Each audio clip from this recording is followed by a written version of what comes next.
आप या तो सपोर्ट करेंगे या तो आप कहेंगे नहीं हम इस पर सपोर्ट नहीं करते हैं, इस पर हमारा समर्थन नहीं। एक सेकंड रुक जाइए शोएब जमाई, रुक जाइए एक सेकंड। वारिस पठान से एक सवाल पूछा, उसका जवाब लेने दीजिए।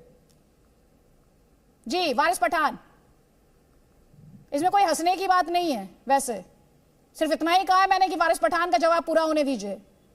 जी वारिस पठान क्या सवाल की आदिति जरा प्लीज, मुझे आवाज नहीं आया मेरे उसमें लिंक। वारिस पठान मैं ये कह रही हूं, आपकी एक पॉलिटिकल पार्टी है, महिलाओं के अधिकारों की अभी आपने बात की थी ना थोड़ी देर पहले, freedom of choice, right to equality, ये सब बातें की थी ना आपने।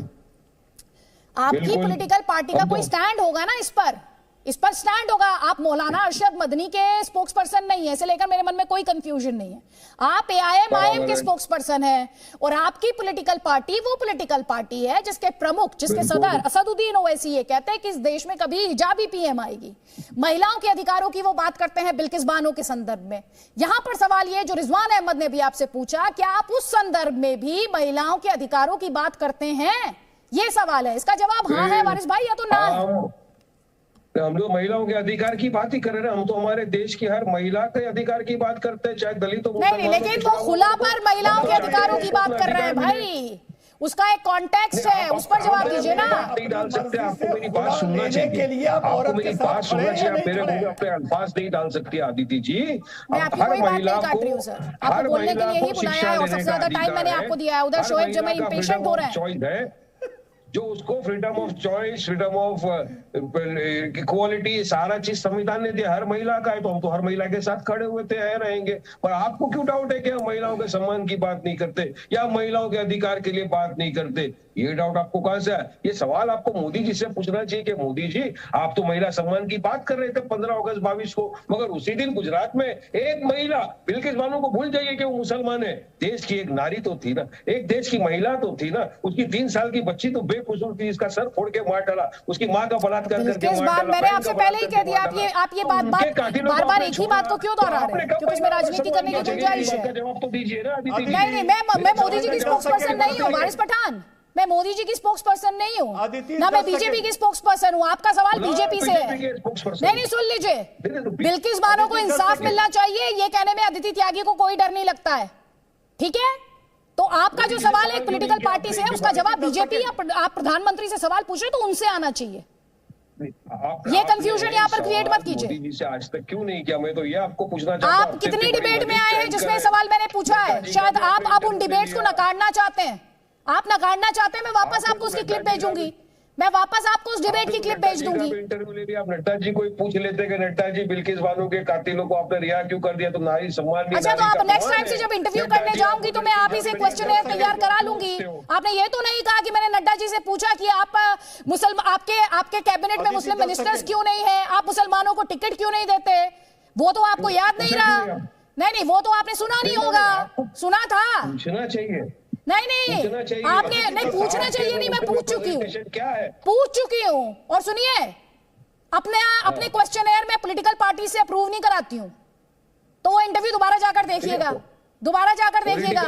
और असदुद्दीन ओवैसी का सवाल भी पूछा था जिस पर उन्होंने जवाब भी दिया है, और खुद असदुद्दीन ओवैसी ने फिर जेपी नड्डा के जवाब पर जवाब दिया है। तो प्लीज मुझे मत बताइए कि मुझे किससे क्या सवाल पूछना है। अब इससे आगे बढ़िए और मुद्दे की बात पर आइए। ये इतना हिंदू मुसलमान क्यों हो रहा है जल्दी से? लेकिन मेरा ये बोलना है, मेरा ये सुझाव है कि कम से कम पब्लिक के सवाल तो नड्डा जी से पूछ ले कि पब्लिक क्या चाहती है। क्या पब्लिक चाहती है कि निर्भया, जो जिस तरह निर्भया के कातिल को इंसाफ मिला, हम सब साथ में खड़े थे, उनको फांसी हुई, उसी तरह बिल्किस बानो के बलात्कारियों को भी होना चाहिए था। वो क्यों बाहर घूमे? ये तो पब्लिक के सवाल है ना। आप पब्लिक की तरफ से, आप तो एंकर है, आपको सवाल करना चाहिए। वारिस पठान, आप अदिति त्यागी से लड़ने आए हैं, भाजपा के नेता। ठीक है, चलिए आप अदिति त्यागी से लड़ लीजिए, आप अदिति त्यागी से लड़ लीजिए। अब ये बताइए ट्रिपल तलाक पर आपका क्या स्टैंड है? पब्लिक के सवाल है ना, ट्रिपल तलाक का आप सपोर्ट, सुन लीजिए, ट्रिपल तलाक के एब्रोगेशन को सपोर्ट करते हैं या उसके खिलाफ है? चलिए बताइए।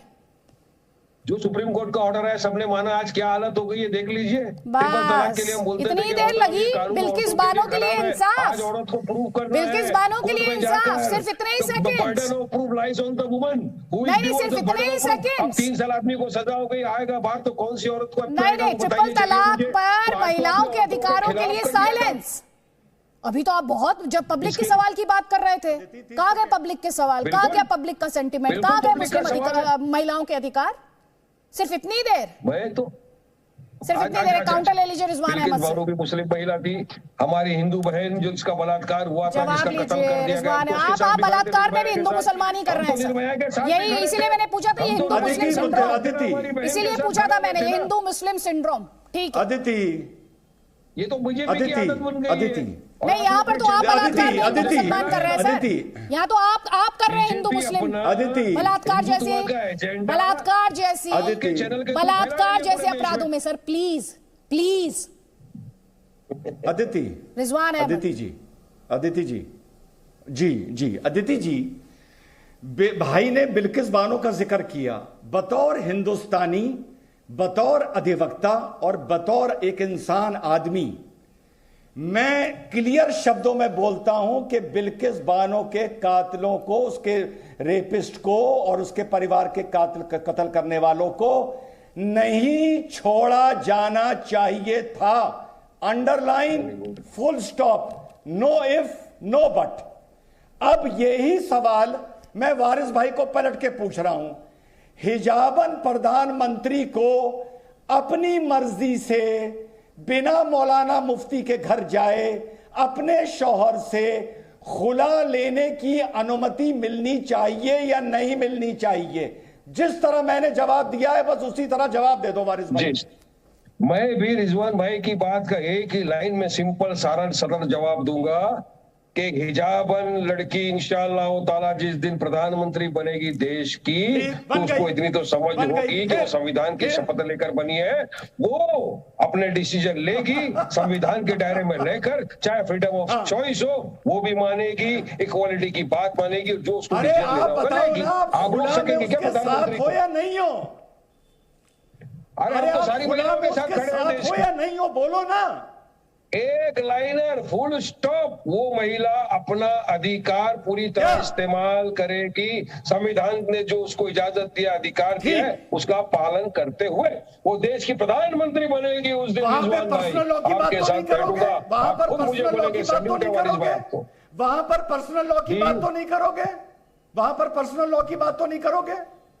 उसको पहले, देश की प्रधानमंत्री है, वो खुद अपना डिसीजन ले लेगी, आपकी मेरी उसको जरूरत नहीं है। मोदी को आप बोलते हो कि ये करो ये नहीं करो, आपने मोदी को कहा कि बिल्किस बानो के कातिलों को फिर से जेल में डाल दो। इसी तरह देश की प्रधानमंत्री बनेगी, मत ढूंढिए उसमें वोट, हमेशा गलत वोट मत ढूंढिए, इंसाफ की बात होनी चाहिए, वोट की नहीं।